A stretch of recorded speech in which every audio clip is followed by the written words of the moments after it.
Estamos de regreso en Noticias Telemedellín Radio.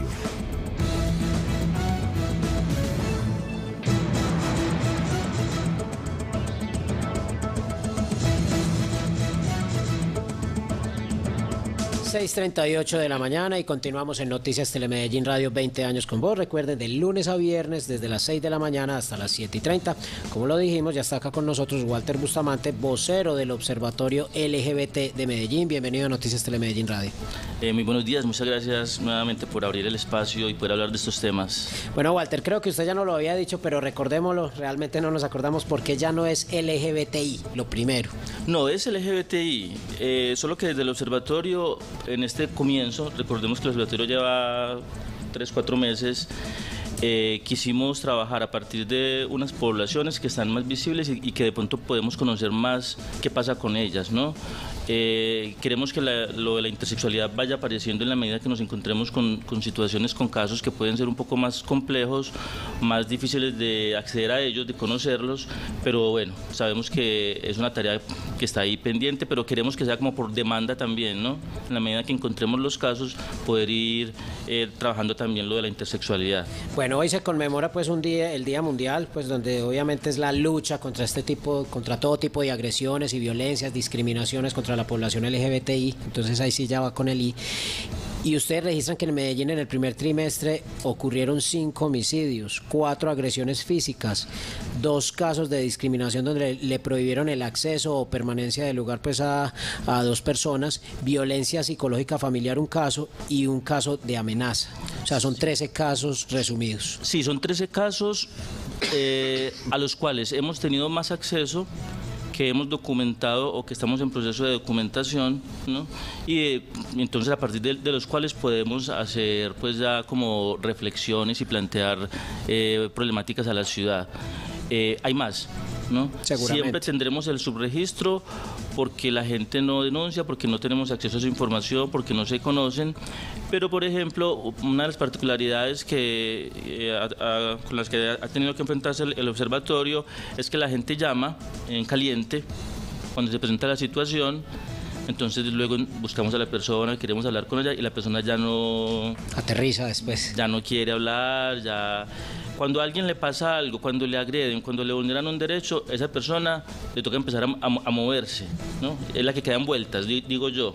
Entonces a veces la gente no avanza, sino que ahí se queda como la situación. Entonces por eso podemos decir que deben ser muchas más. Lo que nosotros estamos haciendo es trabajar a partir de eso que emerge, que es visible, que son estos 13 casos que nos encontramos. Esta es la primera vez que ocurre algo así en Medellín, que ustedes estén registrando y que quede todo totalmente, digamos, registrado, guardado, estudiado y como con una investigación previa. Pues eso se ha venido haciendo, ¿no? Pero el trabajo más representativo ha sido el de la Personería de Medellín, organizaciones en algún momento, la Corporación del Solar, que han hecho ese trabajo.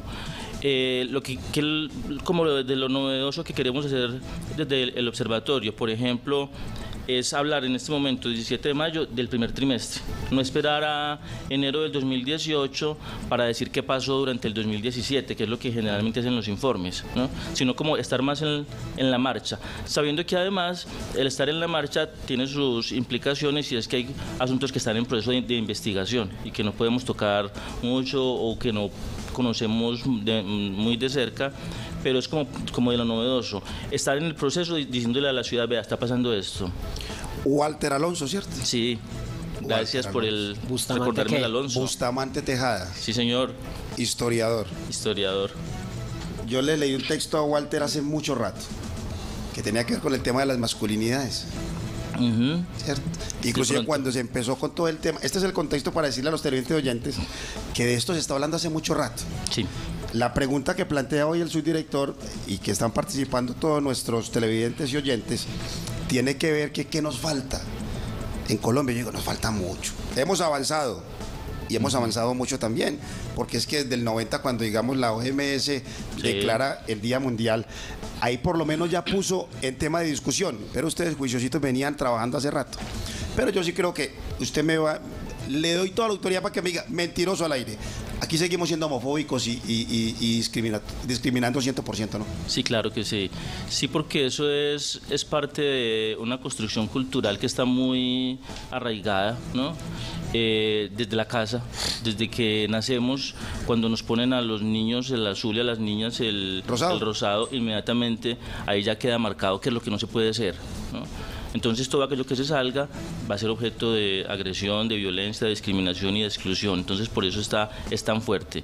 Y cuando decís esto de cómo desde el 90 por lo menos en términos de la despatologización, la OMS hace su pronunciamiento, lo que pasa es que son siglos de construir esas ideas. Entonces antes hemos avanzado mucho, manteniendo pues como la claridad en el asunto, y llevamos más o menos 40, 50 años trabajando para transformar eso que venía instalado desde hace más de un siglo, ¿no? Entonces es difícil. Parte, por ejemplo, de lo que se encontró el observatorio en la primera línea que proponemos en el informe es el derecho al espacio público y a la ciudad, y es un poco una persona de la población LGBT que haga visible su orientación sexual, en el caso de las parejas, o una persona trans en cualquier parte de la ciudad se puede encontrar con una agresión, ¿no? Así como en cualquier parte de la ciudad se puede encontrar con un ambiente de tranquilidad para estar, ¿no? Pero no podemos decir, vea, en esta zona se puede vivir tranquilamente, en esta zona hay más riesgo, en cualquier parte puede ser el riesgo. ¿Por qué? Porque sí, somos una sociedad homofóbica, y recordemos que además hemos escuchado en el último año muchos discursos que promueven ese odio y ese rechazo a la diversidad sexual y de género, y creemos que eso fortalece también esas violencias. Digamos, ¿cuál ha sido como el papel de las autoridades en facilitar como esas cifras? Pues a veces pasábamos unos tiempos en los cuales las cifras eran totalmente ocultas. Ahora decíamos que ya por lo menos las cifras desde el sistema de seguridad de la alcaldía de Medellín llegan de Medellín, pero para que ustedes logren, digamos, discriminar y decir, sí, esto es por agresión, por ser población LGBT. Sí, mira, para este primer boletín tuvimos en cuenta, o venimos trabajando en el observatorio, 3 fuentes principalmente: las denuncias que nos llegan directamente de las personas, lo que encontramos en el seguimiento a prensa, y la información de las autoridades. Para este primer boletín nos centramos principalmente en las 2 fuentes primeras: denuncias y prensa. Estamos en proceso de recolección de información de parte de las autoridades, ¿no? Los derechos de petición, entonces son procesos un poco más lentos, ya tenemos algunas respuestas, pero por ejemplo hemos intentado tener conversaciones directas con instituciones, y ha sido muy positiva el encuentro, ¿sí? Con Fiscalía, por ejemplo, ha sido muy notoria la disposición para trabajar juntos, ¿no? Para ellos poder avanzar en entender muchas cosas y en poder tener acceso de pronto a información a la que podamos, ¿no? Entonces yo creería que sí, hay disposición. Hay que mirar, en el proceso nos vamos a encontrar si las herramientas técnicas sí sirven, porque esos instrumentos para manejar la información tendrían que preguntar por la orientación sexual, por la identidad de género, si en un caso de violencia o de agresión tiene que ver con esta característica de la persona, ¿no? Entonces es parte del proceso que sigue. Esperamos para mitad de año centrarnos un poco más en las respuestas institucionales. Bueno, nuestros televidentes y oyentes, Diana, ¿qué dicen? Porque obviamente es la razón de ser. Sobre la pregunta, si somos... ¿Qué nos falta? ¿Qué nos falta? Es la pregunta. Nos falta sí, bueno, para ser más incluyentes en Colombia. Exacto, hay varias participaciones, entre esas pues nos saluda por acá, dice saludos a la mesa de trabajo y al invitado Walter Bustamante. En cuanto al tema planteado hoy, falta más inclusión en los aspectos, pero concretamente en cuanto a la población LGBT, se debe aprender a respetar, y esto comienza desde el hogar y en las instituciones educativas y en toda la sociedad. Aunque se ha logrado algo, falta bastante, pero sí se siente fuertemente la discriminación por homofobia, y lo digo por experiencia propia. Soy Arturo Escobar, docente y miembro y activista de la población LGBT. Saludos, Arturo. Arturo, un abrazo, man. Sí, nos escribe a esta hora. ¿Puedo decir algo ahí? Claro, es que escuchando la intervención de Arturo, recuerdo algo frente a la pregunta de qué nos falta, y es esto, miren. Esas ideas que llevan a la homofobia y a la discriminación fueron generadas por el cristianismo, luego por la medicina, la psiquiatría, la sexología, luego por el derecho, en la escuela donde se normaliza, en la casa, en la prensa amarillista. Sí, entonces eran un montón de instituciones orientadas a generar esos imaginarios. Entonces, ¿qué nos falta? Empezar a desmontar esos imaginarios desde todas esas institución, o sea que el trabajo es larguito, ¿no? A mí me gusta lo de prensa amarillista. Acepto el regaño, Walter. No, pero Pero es en serio. pero es que porque nosotros no manejamos el lenguaje. No, pero espera un momento, hay una claridad. Cuando hablo de prensa amarillista, estoy hablando, en el caso mío de investigación histórica, el periódico Sucesos Sensacionales. ¿No? Y los que se van derivando después en lo que tenemos hoy. ¿Se pueden nombrar medios? Dele, hombre, bueno, no se por preocupe. ejemplo, hay una fuente para nosotros que es muy importante en este momento para los casos, y es Minuto 30. Sí. Pero con serios problemas. Hablar de una comunidad. Esto no es una comunidad, ¿no? De la forma de nombrar a las personas, ¿no? Sí. Las personas trans, ¿no? Entonces sí, sentimos que se ha ido cambiando muchas cosas, que hay interés, ¿no? De dar a conocer lo que pasa, pero hay que trabajar también como en la formación de cómo trabajar la noticia, cómo nombrar, sí, en el lenguaje, que es muy importante. Ustedes también hacían, qué pena Giovanni, una gran recomendación, sobre todo cuando, digamos, los generales o los oficiales nos daban las ruedas de prensa sobre algún suceso de homicidio que estaba relacionado con la población. Ustedes criticaban abiertamente que siempre relacionaran los homicidios con crímenes pasionales. Claro, sí, porque en el crimen pasional, que no es solo asuntos que tienen que ver con población LGBT, sino que también lo ha propuesto desde el movimiento feminista y lo que tiene que ver con las violencias hacia las mujeres. En el crimen pasional, generalmente la víctima termina siendo la culpable.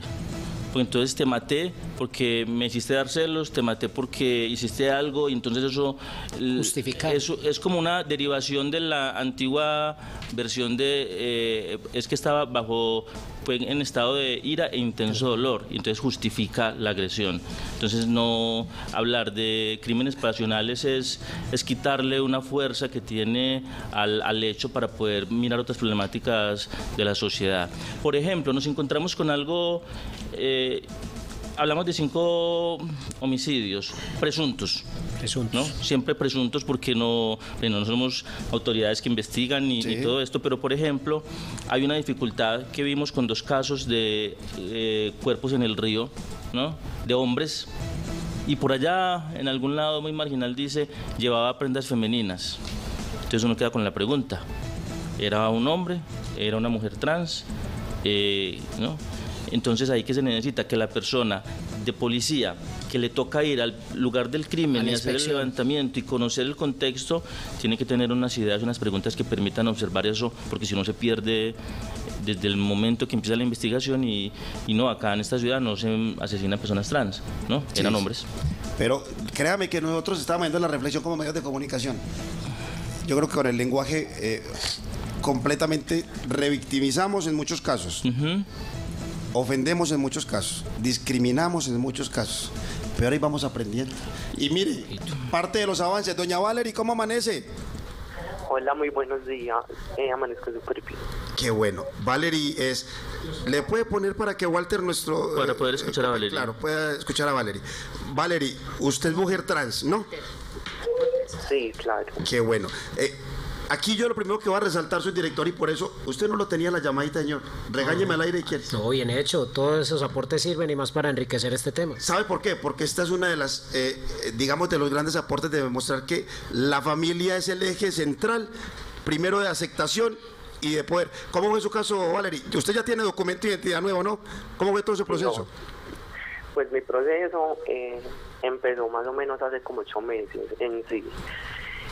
Pues toda la vida me he sentido muy femenina y muy atraída hacia todo lo relacionado hacia las mujeres. Y hace por ahí 2 años o 1 año y medio empecé a decir abiertamente a mi familia que yo no me veía como un niño en un futuro, que yo quería ser una niña, que yo quería ir con jumper a mi colegio, que yo quería dejarme crecer el cabello, que yo quería mi documento nuevo, pues cosas ya muy relativas a hacer un cambio. ¿Cuántos años tiene Valerie? Yo tengo 17. Y usted destaca, aquí la estoy viendo en una fotografía, ahora la podemos mostrar al mediodía, pero desde Telemedellín, acompañada de su señora madre. Hay que pedir permiso porque es menor de edad aún. A su señora madre, ¿no? Ah, sí, claro. Siempre compañía total, tuvo el acompañamiento y el respaldo de la familia. Sí, principalmente el de mi madre. Y pues obviamente como soy menor de edad, ya le tocaba dar el permiso para todo, y pues ella nunca se se opone a esto. Claro. Walter, aquí dos temas claves. Uno, ella dice que solo 2 años atrás, es decir, casi que a los 15 años, decidió decirle a sus padres de familia.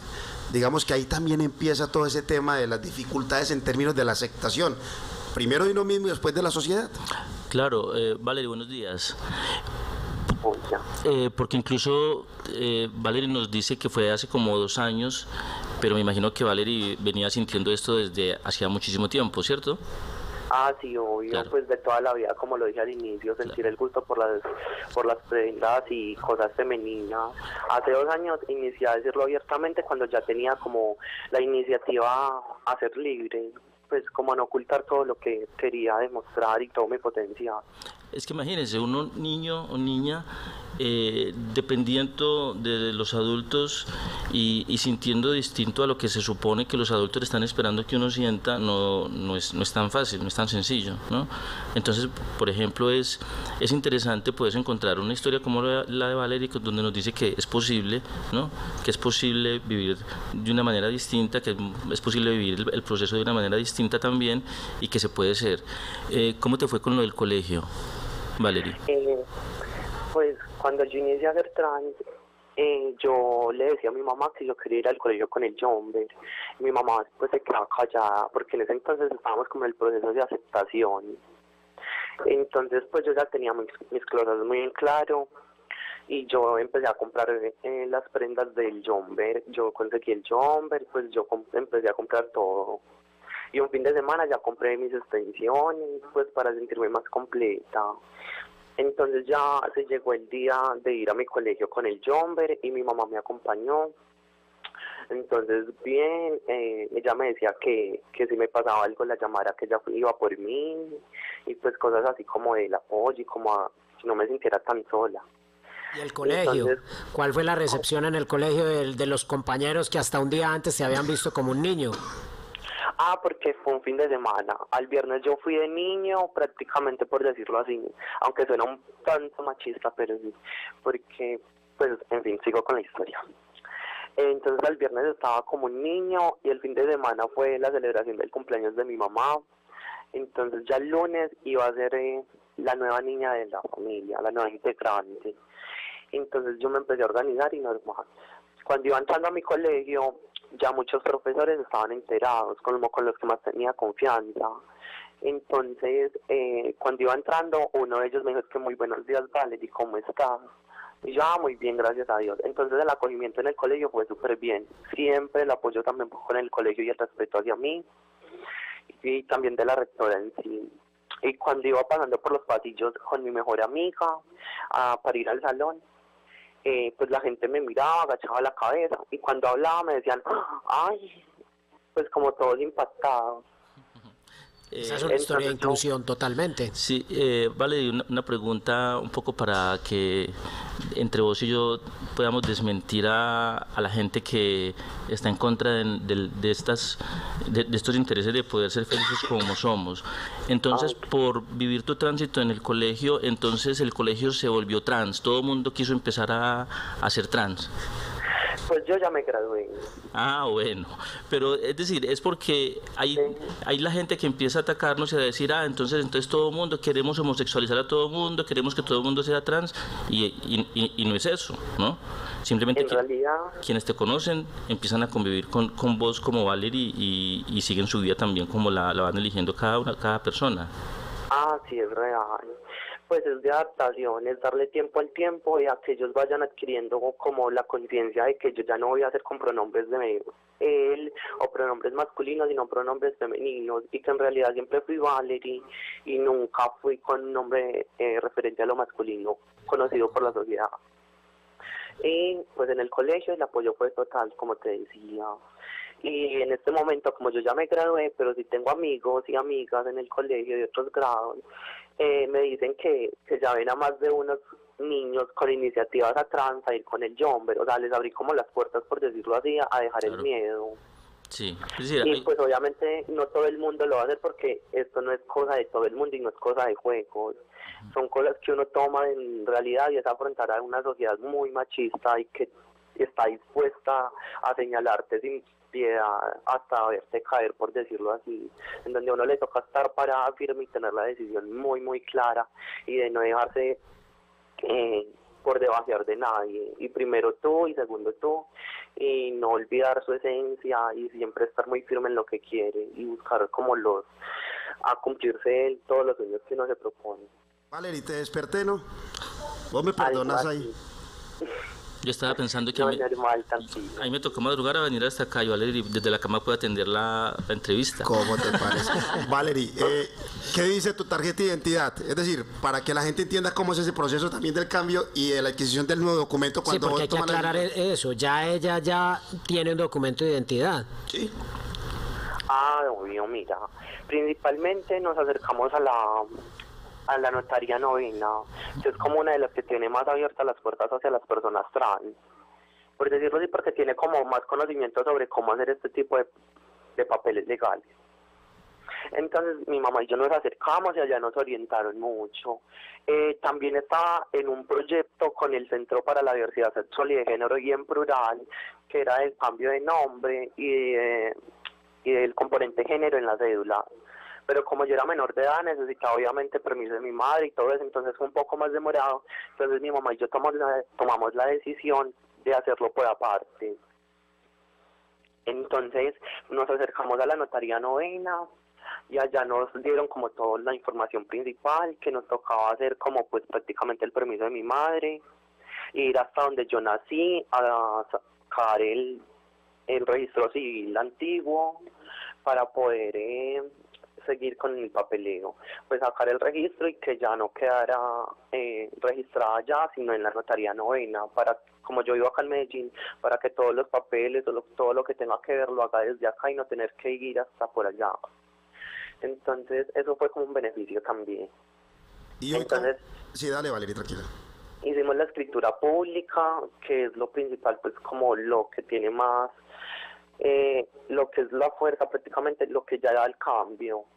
Entonces ya hacen la escritura pública y el nuevo registro civil, y para esto obviamente tiene que estar como el nombre de tu madre y de tu padre, pues si tienes, y ya los componentes principales como el número, si eres menor de edad o eres muy reciente, el número queda igual, la numerificación no se cambia, y si ya eres como de otras épocas, por decirlo así, o un poco más antigua tu cédula, sí tienen que hacer la rectificación con el número. Para, pues, hasta donde tengo entendido, el número de antes era diferente el de hombres y de mujeres, es por eso. Entonces, por eso hay que hacer cambio. En este momento ya no se exige eso. Entonces, ya cuando hicimos eso, me tocó ir hasta donde yo nací, hasta donde estaba registrada, a sacar el registro civil antiguo con la declaración pues que dijera que yo ya no iba a estar allá registrada, y ya para poder venirme a registrar acá, y lo necesitaba para ir a la registraduría, hacer ya el proceso para sacar mi tarjeta de identidad física. Oiga, qué trámite. Y luego para la cédula ya sí se supone que es un trámite normal, o también debe haber más cambios. No, pues para la cédula normalmente ya es, pues ya usted ya tiene los cambios, ya eso es como si nada, pues normal. De hecho, el asunto es, por ejemplo, las personas adultas que tienen alguna profesión, que tienen algún título, tienen referencias laborales. Hay que empezar a hacer todo ese cambio también. Es decir, el proceso es largo. Es largo el trámite. Sí, no. Valery, ¿cómo se llama la mamá? Mi mamá se llama Aurora. Me le da un abrazo a doña Aurora, ¿oyó? Dale. Y le dice que gracias por permitir que usted nos cuente su historia. Yo hablo de historia, no, nos cuente toda la transformación por lo menos y la aceptación ya ante la sociedad, y nos deja unas enseñanzas válidas que aquí con Walter vamos a tratar de aclarar, porque mire que ella menciona una notaría, que quiere decir que las otras desconocen completamente todo ese tema de procedimientos, ¿cierto? ¿Esta es la notaría que queda ahí al lado del Centro para la Diversidad?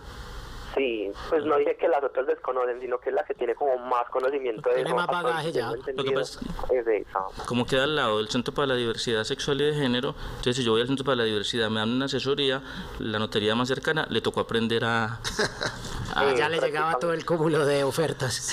Valerio, un abrazo, gracias por aceptar la llamada de Noticias Telemedellín Radio y de contar todo ese proceso, que estoy seguro que desde ese proceso en términos de inclusión y de aceptación familiar, yo creo que es mucha la gente, no solo en su colegio, sino muchos que hoy quieran ir con Jonber al colegio. Ah, sí, pues ya se abrieron mucho a dejar la homofobia, porque eso se veía mucho en mi colegio, y me gustaría que no fuera solo en el mío, sino como en todos, o prácticamente para hacer un ambiente escolar más sano para las personas trans o las que hacemos parte de la población LGBT. Valerie, me saluda doña Aurora, un feliz miércoles para usted. Yo creo que la vamos a estar buscando en la mañana, doña Valerie, nuevamente. Le doy una llamadita ahora. Ah, dale, no hay problema. Un feliz día. A vos, un abrazo para Valerie. 7:03 de la mañana, Noticias Telemedellín Radio. 20 años con vos.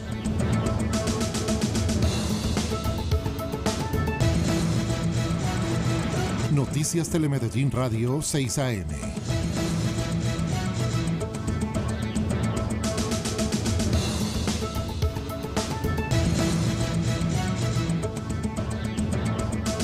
Siete y 4 de la mañana. Antes de continuar aquí con Walter, con todo este tema tan importante, vamos con los titulares de la información aquí en Noticias Telemedellín Radio, 20 años con vos. Titulares en Noticias Telemedellín Radio. Hoy en el Valle de Aburrá entra en servicio el primer batallón de Fuerzas Especiales Urbanas de Colombia. Esta unidad militar está conformada por 250 hombres entre oficiales, suboficiales y soldados. En la mañana de hoy también representantes de la Alcaldía de Medellín harán un recorrido por el centro de la ciudad, sensibilizando principalmente al sector de las ferreterías para que se abstenga de vender pegantes y químicos a los niños, niñas y adolescentes. Hoy en el mundo se conmemora el Día Internacional de la Lucha contra la Homofobia y la Violencia en contra de la población LGBTI y precisamente en Medellín el Observatorio Ciudadano de LGBTI ha registrado en el primer trimestre del año 13 casos de presunta violencia y discriminación en contra de esta población. Un hombre de 58 años de edad que transportaba un toro de 900 kilos murió en el barrio Naranjal al ser corneado por el animal al interior del camión. Juan Carlos Mesa Vallejo, alias Tom, también se convirtió en el objetivo de alto valor para Estados Unidos. Por este cabecilla de Laudín Los Chatas, el gobierno estadounidense ofrece una recompensa de $2 millones y la policía en Colombia 150 millones de pesos. Autoridades identificaron al grupo de hinchas del América de Cali que durante el partido contra el Deportivo Independiente Medellín del pasado fin de semana encendieron pólvora desde una de las tribunas del estadio Atanasio Girardot. Los barristas señalados por las cámaras de seguridad no podrán volver a ingresar al escenario deportivo. En lo corrido del año, el sistema de identificación facial ha permitido sancionar a 50 aficionados. 20 integrantes de 4 familias que huyeron de sus viviendas en el corregimiento de Altavista por intimidaciones de delincuentes recibieron acompañamiento de las autoridades. 1.200 becas de educación superior son ofertadas por la Alcaldía de Medellín en barrios y corregimientos de Medellín. Los programas serán dictados en el ITM, el Pascual Bravo y el Colegio Mayor.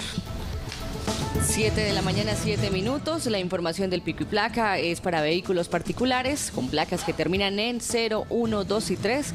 Las motos 2 tiempos, placas que comienzan en 6 y 7. Y los taxis, placa que finaliza en 0. Estás escuchando Noticias Telemedellín Radio.